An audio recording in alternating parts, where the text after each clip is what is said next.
Well, you join me outside the BBC via the green screen where I'm going to shove this letter up someone's arse. Let's begin.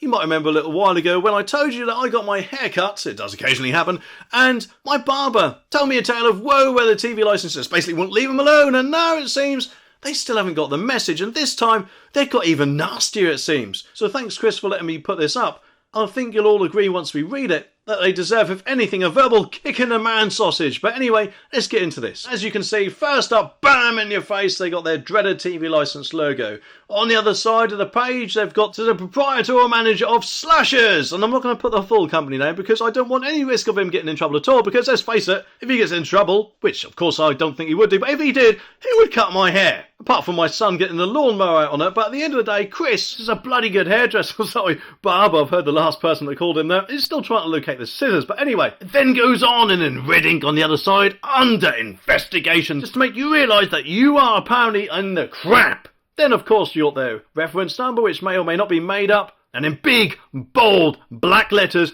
official notice. Well, to be honest, yeah, I didn't think any other company would be trying to write to me telling me about my TV licence or so-called fretograms or whatever you want to call them. Anyway, you got other bold red letters. Please read carefully just to make sure you get our full threat through, I'm guessing that they mean. In this box, which of course they've done that very neatly just to make sure that this is their threat part, I'm guessing.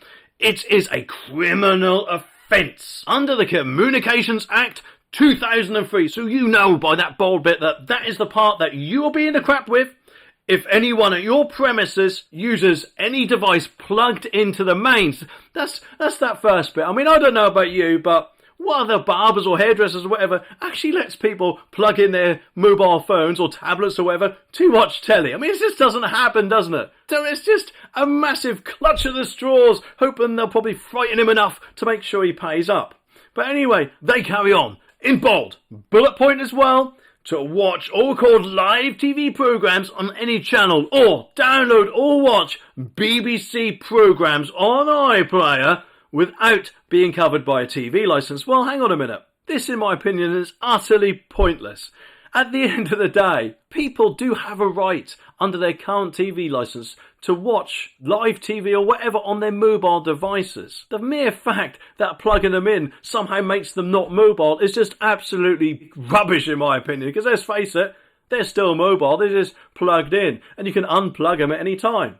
So, admittedly, yes, that may be the rules, but at the end of the day, what do they actually expect them to do? Obviously, apart from buying a TV licence, is he got to warn every person coming, don't you dare think about plugging anything into my plugs? Or buy these little things you can plug into the plugs, which actually stops them being used, or anything like that. At the end of the day, it's not his job or any other business's job to actually police the TV licence, is it?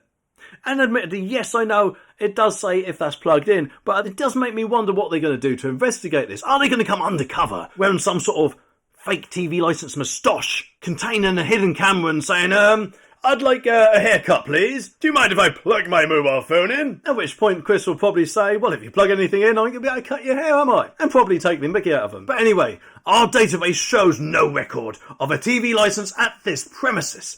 We are therefore required by law to investigate your business further. And our enforcement officers are scheduled to visit this unlicensed address. And if enforcement officers find evidence of illegal TV viewing, you could, not will, but could be prosecuted. They got one of those little asterisks there. We'll see what that says in a minute. The maximum penalty is a criminal conviction, a fine of up to £1,000 for each instance someone is caught watching TV illegally, plus any legal costs / or compensation you may be ordered to pay. Now, obviously, as we see from this, it is ever so slightly a tiny bit different from the public one, because it says for each instance, and it's £1,000, I'm guessing that a business will be fined for, which of course is a complete pea-take in my opinion. And as I said before, the most I've heard the usual fine people get is around about £130–40, which is obviously just under the normal TV licence fee of £159 or £169.50,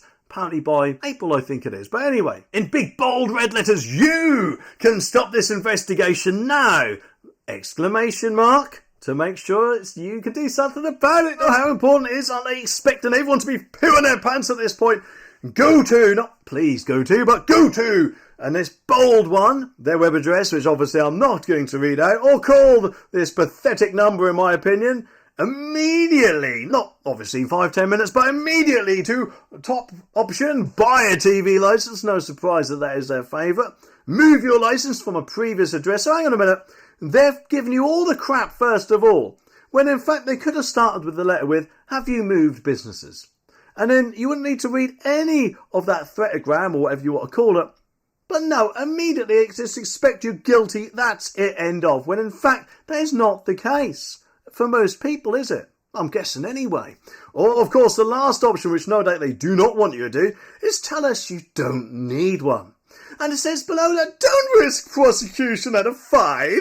Check if your business needs a TV license and find out about different ways to pay. And it gives a web address again, and you will find information over leaf. And then, if you have recently bought a TV license, thank you! Our records will be updated and your business will no longer be under investigation. So, hang on a minute, if they can update your records anyway, why are they sending you this crap? No, of course, they'll say cross in the post, but I think they just need to calm the F down a bit, don't they? Yours faithfully, Scott Robinson. I haven't heard from him for a while. And a little fake squiggle there. Let's see what that asterisk was, shall we? Oh, you could be prosecuted. Right, that was it.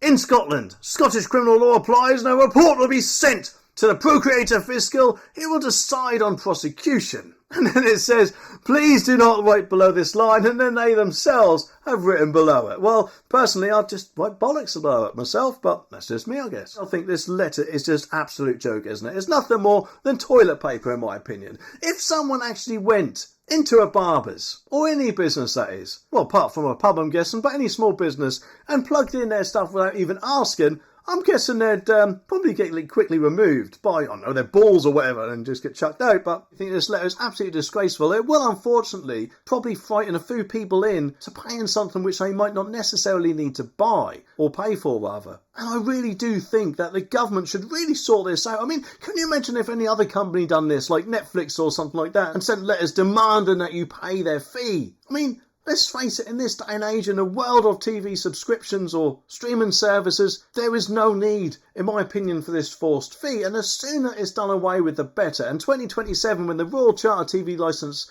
section ends, hopefully, that will be the case. Unfortunately, until then, I'm guessing we'll have to put up with crappy toilet paper letters like this. But remember, at the end of the day, they are not the police. Whether or not they like to think they are not the police. So yes, of course, they may well show their ID in your face, but at the end of the day, you do not have to let them in. And no doubt, of course, if they decided to walk into my barber's and started asking them a load of questions, he'd probably take the pee and give them a few sarky comments and show them the door. So personally, I don't think they'll stand much chance at all. Especially, of course, if I'm in there getting my haircut. I think I'll join in on the pee taking. But anyway, if you've got any letters like this you want me to go through, send them to me, and my email address is in the description. Anyway, thanks again, Chris, for letting me go through this, and I'll pop in again once my hair does some sort of Marge Simpson impression.